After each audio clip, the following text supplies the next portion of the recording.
So next, please allow me to introduce the discussant of today's talk,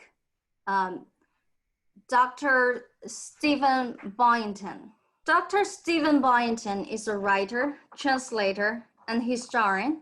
He received his PhD in East Asian history from Columbia University in 2015 and was a Fulbright scholar at Beijing University of Chinese Medicine in 2011-12. His book-length translation, Chinese Medicine Periodicals from the Late Qing and Republican China, was recently published by Brill. He has also authored academic articles, book chapters, essays, and poetry. His work is currently focused on the literacy aspects of medical texts and issues of translation of Chinese poetry. Let's welcome Dr. Stephen Boyanton as our discussant today. Good morning and good evening. Let me begin by thanking Dr. Watts for presenting us with a very inspiring vision of how truth, beauty, and goodness can be taught through both the experience of students, but also by embodying those ideals in the very structure and process of education itself. And that's the point I really want to pursue a little bit here. Dr. Watts, you point out that children learn not so much from what we adults say as they do from what they themselves do, and also from what they see us doing. So this to me is a very important point, more important than perhaps we realize normally. And I think it justifies actually a radical reimagination of how we teach, how we learn, and how we structure the educational process. And of course, you've given us one example of such a reimagination, how we might think about doing this differently. It strikes me, moreover, that method and purpose, much like form and content in writing, can never be completely disentangled. When you adopt a particular method, you also adopt, to some extent, the purposes that are entangled with that method. It can't be avoided. And I mention this because it seems to me that it is in terms of their purpose that modern education is truly struggling, truly suffering, perhaps even failing, we can say. I'm reminded here of the ideas of Pierre Hadot, the French philosopher, who argued that in the ancient Greco-Roman world, the purpose of philosophy was not to elaborate fancy ideas, but rather to transform people, to assist and help students in their own efforts to cultivate themselves as better people.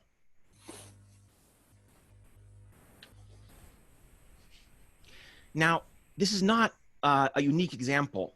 In fact, many approaches to education throughout history and around the world have explicitly endorsed this goal. This was, for example, the stated purpose of the Xueyuan, the academies of late imperial China. They emerged as a reaction to education that was seen as being ineffective and having no desire to reform the individual. And so they sought to change people again. But we have, by and large, abandoned this goal. And we've done so in the name of what we might call a sort of liberal vision of disinterested learning. While this vision of disinterested learning arose out of what are no doubt completely legitimate complaints about the interference of religion in learning, in education, in research, and while it has no doubt contributed to many remarkable achievements over time, I believe it has outlived its usefulness. It is time once again for education to be a spiritual exercise, to use Hadot's term. It is time for it to again be a means, a method of self-cultivation. zishou, to use the Chinese term that was often used for this. And we need to do this because I believe we can already see the underbelly of this idea of disinterested learning. Do we not see it in parents and students who see education merely as a means to the end of a better job? In administrators who see education simply as a business? In political leaders who see education simply as a way to increase the national economic competitiveness? Are we not already seeing the problems that happen when education is divorced from the idea of self-cultivation, of becoming a better person? But if we wish to succeed in this transformation of education, we have to remember that it won't do simply to revive or resurrect old ways of doing things in a fit of nostalgia. We have to create new approaches to education, approaches that may be inspired by the past, but which were designed for and suited to the needs of the age we live in right now, that address our problems and our needs and what is going on right here in front of us. Neither can we hope to fix the problems in education by merely slapping patches onto it, onto the existing system, that is. This is, I think, all too common. We've seen how often what is called reform simply means adding a program here or a program there. But this isn't going to work because, again, form and content cannot be separated. Method and purpose cannot be separated. And what this means is that any attempt to reform the educational system must reform the educational system. Anything less than this, no matter how sincere it may be attempted with, will be seen sooner or later by the students themselves for what it is, and that is simply a sham. So once again, I want to thank you, Dr. Walks, for presenting us with a vision of how education can become better, of how truth, beauty, and goodness can be taught by embracing the full experience, the full school experience, and also the full experience outside of school of the students. I think this is a very inspiring view. I have only one other thing I would like to add, and it's more of an interesting point in which you and I have actually seen some similar things. I have a niece and a nephew who graduated from the DeKalb School of the Arts. And this is a school here in the Atlanta area, which is an arts magnet school. And they do visual arts and drama, music, all sorts of things. So it strikes me, just as you observed with the art schools you looked at, that this school is both integrated, it is majority African-American, but there's still a wide variety of different, ethnic groups represented there. It is very much experiential. The students engage in all forms of art, and they do it themselves. They do almost everything involved in it themselves. And it's also academically wildly successful. It ranks as one of the best schools in the state of Georgia every year. And it makes me wonder if there isn't something to this fact that art seems to be such an effective means of working with experiential education. And I wonder if this doesn't come from the fact that art is one of those activities in life that is very obviously a practice. And by a practice here, I mean something that you cannot learn by sitting and listening to people talk about it, but something you have to learn by doing. And I think this has a bigger moral, perhaps, because in the end, aren't all practices, and that would include reading, studying, writing, and everything else, math, all the things we do that are part of both our daily lives and our usual educational lives, aren't they all practices? And in this sense, aren't all practices themselves an art, something that you must learn to do by experience and repetition and work? And if that's true, then I think perhaps this model of the art school may be pointing in a very useful direction. So that's all I'll say for today. Thank you very much again. Yes, if you would like to immediate response, you're welcome to do so. But I want to thank Dr. Boyanton for this excellent discussion and a bit piggyback on that. I think the approach that we have and ultimate goal of education, I think we are in the era where we need to reflect and think what we should be continue doing and what we should adapt to doing. And this is true for all countries because with the globalization, let's say there's a little hamster, running on the wheel, and the other is imitating, and everybody is running at exceptional speed and without questioning, okay, why and what? Is there beauty involved here? It's their purpose. And so all of a sudden, if one hamster stopped, what would that happen? So I think I will just leave it there for all the audience and everyone to think a little bit more, and I hope all these are thought-provoking. Dr. Watson, would you have anything you want to respond immediately, or? Yes, let me just make a couple of very, very quick statements. The first is, I agree with Stephen 100%. Every word he spoke is exactly right. He mentioned Pierre Hadot. Pierre Hadot was a student of Plotinus. He wrote all of his great works on Plotinus, as did his wife. So Plotinus is really, the Neoplatonists, they are a great inspiration for us. On the Chinese Academy, yes, I've recently written a paper called Democratic Self-Cultivation. It's in the Beijing Beijing International Review of Education. Picks up Stephen's point exactly. And the arts, exactly. So I agree 100% with Stephen. That's what I wanted to say. Great. Thank you. And we're actually doing really well in terms of time. So we plan to have 15 minutes for questions. So all of our audience, you are welcome to type in your questions through the chat window. And we will have Dr. Watts to respond to that. I do see Dr. Boyanton, Duncan Boyanton. Do I have the chat window open? I don't think so. Somebody will have to tell me what the questions are, though. Okay, sure. I do see one. I see it.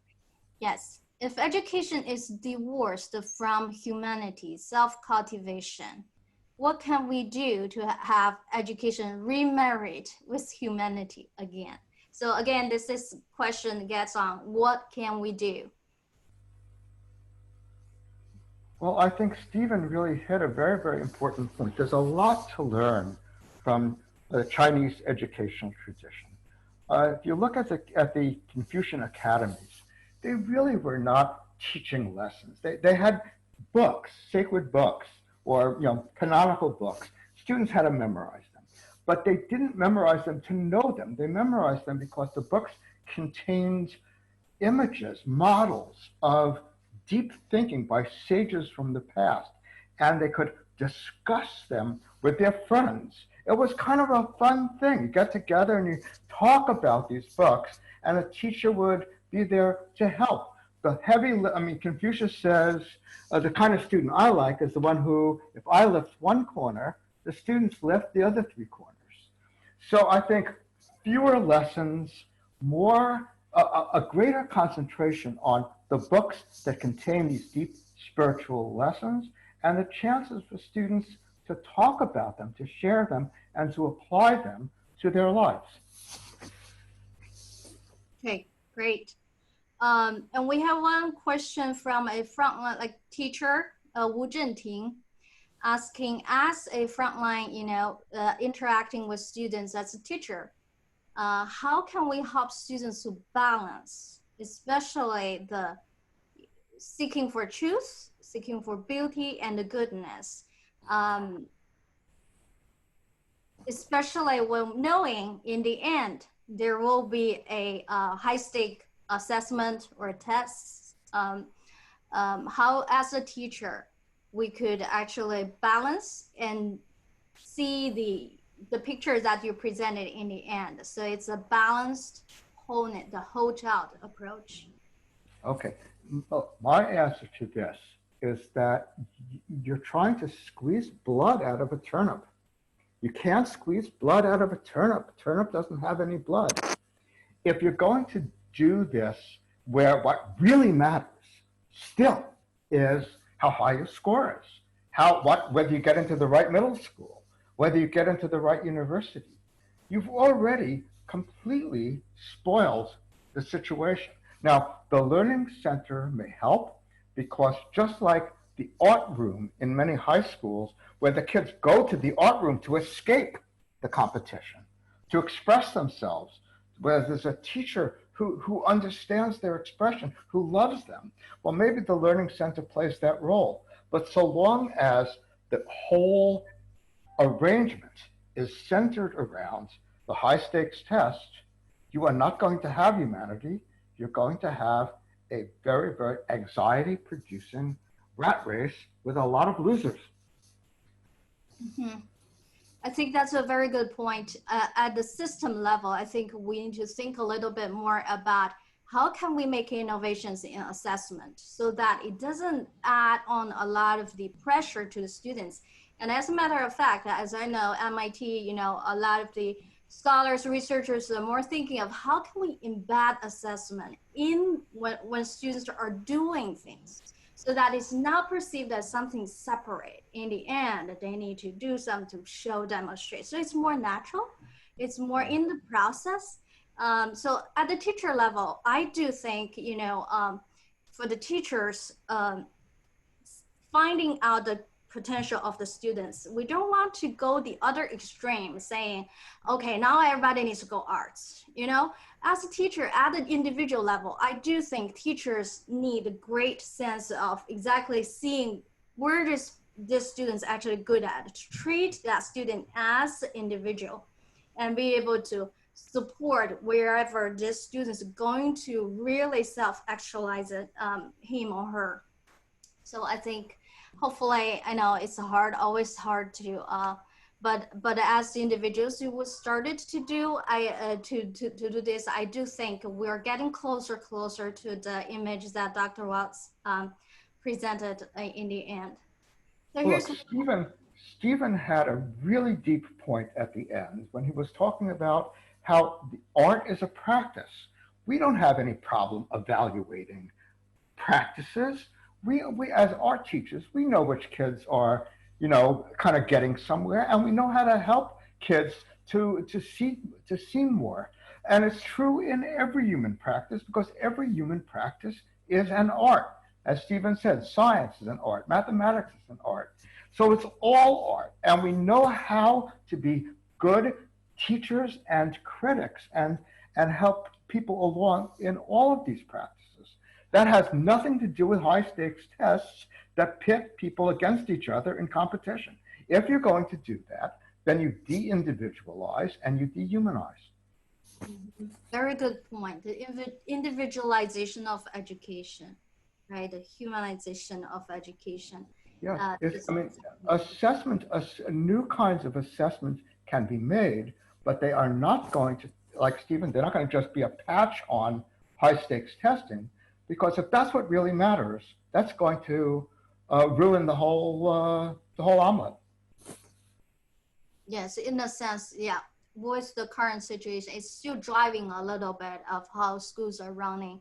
And if there are things we could do to downplay the high stake assessment, that will be, in some way, it's helpful.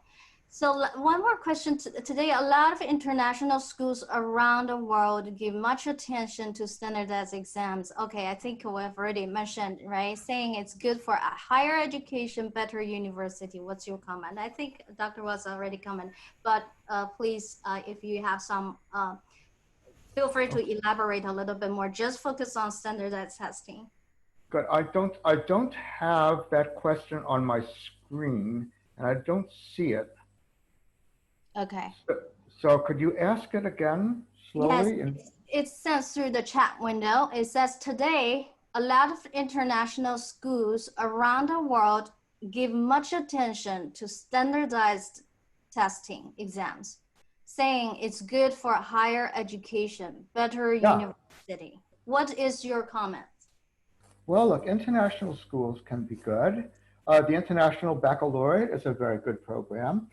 They do, well, Stephen picked up this point, which I thought was very good, that this school in Atlanta, which is mostly black students, and yet it's one of the highest scoring schools in the state, because the kids are really there, they're attending and they're having fun and they're enjoying it. So there's no trade-off between getting a great education and being focused on doing something that is meaningful. If the international schools do that, great. But if the purpose is, and look, I've spent so much time in China. I was in China more than in the I wasn't in the United States at all in the last 2 years. I've been in Europe, but I spent almost a whole year in China last year. I saw kids just competing like crazy. This ideal of Chinese education, this ideal of self-cultivation. Kids don't even know who Confucius is in China. So China is as much in need of rethinking high-stakes testing as the rest of us. Mm-hmm. Good. And Dr. Boyanton, feel free to respond as well if you have some other thoughts. Thank you. I will if I do. Go ahead. Are you able to see the questions on the screen? I can't. I can only see the first three. Oh, I see. Got you. Yes, I'm seeing it now. Okay. So could you make the fonts a little bit bigger? Sounds okay. Good. Right now. So as technology develop and more people turn to plastic surgery to pursue the so-called beauty, what is your comment and what do you want to say to them? It's a very interesting question. Can you see the questions, Dr. Yes, Rock? yes, I see it. I see it fine. Great. So it's like it's like the Botticelli image of the beautiful Venus, the goddess, right? Kids can't see past the physical. They can't see the beauty in themselves, and they try to adjust their body to some external standard. And it's very sad. Oftentimes, the standard is a foreign standard. They want to look like something that they're not. Really, other than feeling a kind of sadness and a pity, I don't know what to say. I hope it's a passing fancy, and that at some point they can see past just a visual beauty to a deeper beauty that includes the physical in some cases, but is really something much deeper. Okay, so we have about 6 minutes left, and we have how many questions? If we are going to, you could, Dr. Wells, you could quickly comment on each, or you can pick, I don't know how many more there, if you scroll down a little bit. I see only 4 questions. Do we have 4? Okay, I do see the scrolling on the right-hand side seems to like there's longer, but let's start here, yeah. Or I'm almost saying that if we have more questions, you can pick the ones that you feel, you're not repeating, or some. Okay. Well, we've already covered 1 and 2. Can we scroll down? I think we've covered 3, and we've covered 4. Stephen, do you have anything else you want to add? Well, I would like to speak a little bit to number 3. Because this is quoting from the great Confucian text, The Great Learning, Da Xue. And if I could make a somewhat different translation for those who don't read Chinese, what it's actually saying is the way of great learning lies in illuminating luminous virtue, in benefiting the people, and, well, actually, a little more literally, in taking the people to be close to you, like relatives, and in reaching to highest virtue. Yes. And the question then is, how do we apply this to education? And I think it's an excellent example of how the past can inspire us, because if you go further in that text, it's a very famous list of, the steps involved in doing this. And what's interesting about the steps is that they say, well, if you want to benefit the world, first you've got to benefit your own country. If you want to benefit your own country, first you have to benefit your own family. If you want to benefit your own family, first you've got to fix yourself. And so it basically goes back and says, if we want to achieve the greatest good for the greatest number of people, we got to start at the root with our own virtue and move forward from there. And that, I think, is a very inspiring comment for our modern educational system, because it says, again, we've got to start at the individual level with these students and then build them up through the various levels of society until maybe not everyone, but at least some of them will reach the point where they're able to truly contribute on a global level.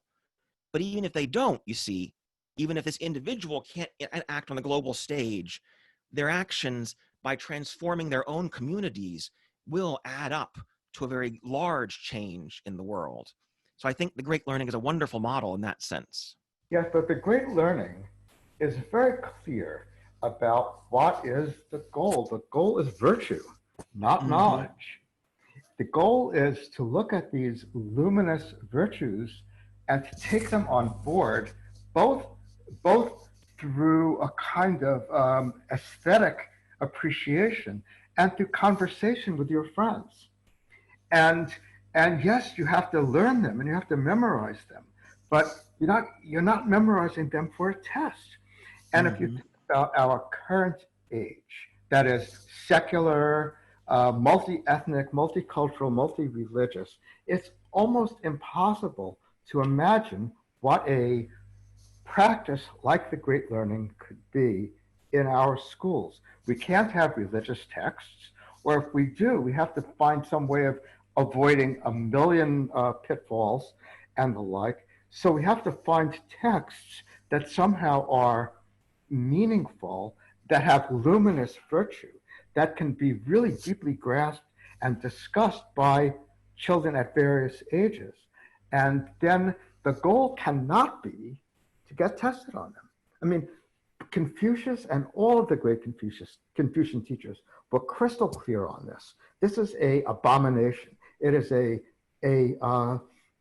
contamination of Confucian learning to have these great exams. The point is virtue, not knowledge. Thank you so much, both Dr. Watson and Dr. Boyanton. Looking at time, we have 1 minute left. I think you have commented on all of the questions. And thank you so much. I think, I hope all these is just a beginning for our audience to continue their thinking through all the question we asked. What is the ultimate goal of education? For AERA 2021 conference, actually the theme is the social responsibility of education. So anyone who interested could take a look or submit your proposal, and you're going to meet a great number of scholars and researchers around the world to discuss all these critical issues that we are facing. And we're going to have a preview of what's coming next for next week. We actually have our own ICERA president and vice president will be talking about lessons learned and a reflection on the donation activities that ICERA has led. And we will have Dr. Boyanton and Dr. Jason John join us next week. So here was all the great, thank you so much, Dr. Watts, for your great presentation and leading us through this journey to think about the ultimate goal of education. And thank our discussant, Dr. Boyanton, for your insightful knowledge and sharing of your own experience. Thank you all the audience. I hope you have a great day or a great evening. Thank you all. Thank you.